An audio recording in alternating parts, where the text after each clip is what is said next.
জাতীয় সংসদকে বিরোধী রাজনীতির কেন্দ্রবিন্দুতে রাখতে চায় জামায়াতে ইসলামী। তবে দলটি শুধু সংসদীয় বিতর্ক, নোটিশ কিংবা ওয়াকআউটের মধ্যে নিজেদের সীমাবদ্ধ রাখতে চায় না।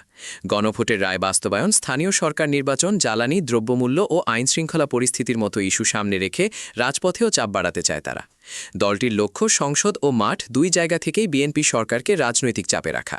তাদের কর্মসূচিতে ধর্ষণ, খুন, শিক্ষাঙ্গনে সন্ত্রাস ও আধিপত্য, চাঁদাবাজির মতো বিষয়গুলো প্রাধান্য পাবে। জামায়াতের বিভিন্ন পর্যায়ে কথা বলে এমন চিন্তা পরিকল্পনা সম্পর্কে জানা গেছে। বিএনপি সরকার সংস্কারের বিপক্ষে অবস্থান নিয়েছে। সংসদে এবং মাঠের কর্মসূচিতে জামায়াত জোরালোভাবে বিষয়টি সামনে আনতে চায়।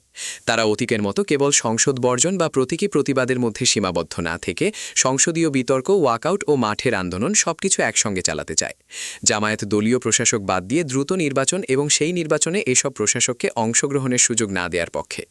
দলটির প্রচার ও মিডিয়া বিভাগের প্রধান এহসানুল মাহবুব জুবায়ের প্রথম আলোকে বলেন, গণভোটের রায় বাস্তবায়নের দাবির পাশাপাশি স্থানীয় সরকার নির্বাচন জামায়াতের এজেন্ডায় রয়েছে। দ্রুত নির্বাচনের দাবি জানিয়ে তিনি বলেন, বর্তমান দলীয় প্রশাসকেরা যাতে এই নির্বাচনে অংশ নিতে না পারে, সরকারকে সেটি নিশ্চিত করতে হবে। গণভোটকে ঘিরেই বর্তমান রাজনৈতিক টানাপোড়েনের সূত্রপাত। ওই গণভোটে সংবিধান সংশ্লিষ্ট ৪৮টি প্রস্তাবের পক্ষে সংখ্যাগরিষ্ঠ ভোট পড়লেও তা বাস্তবায়ন নিয়ে দেখা দিয়েছে জটিলতা।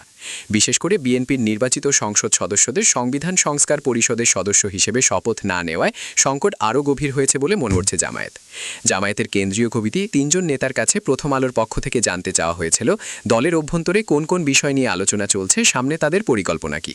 তারা জানিয়েছেন, সংসদে প্রধান বিরোধী দলের দায়িত্ব নেওয়ার পর নিজেদের ভূমিকা, সাফল্য, সীমাবদ্ধতা এবং আগামী রাজনৈতিক কৌশল নিয়ে নিয়মিতই অনানুষ্ঠানিক অভ্যন্তরীণ পর্যালোচনা করেন তারা।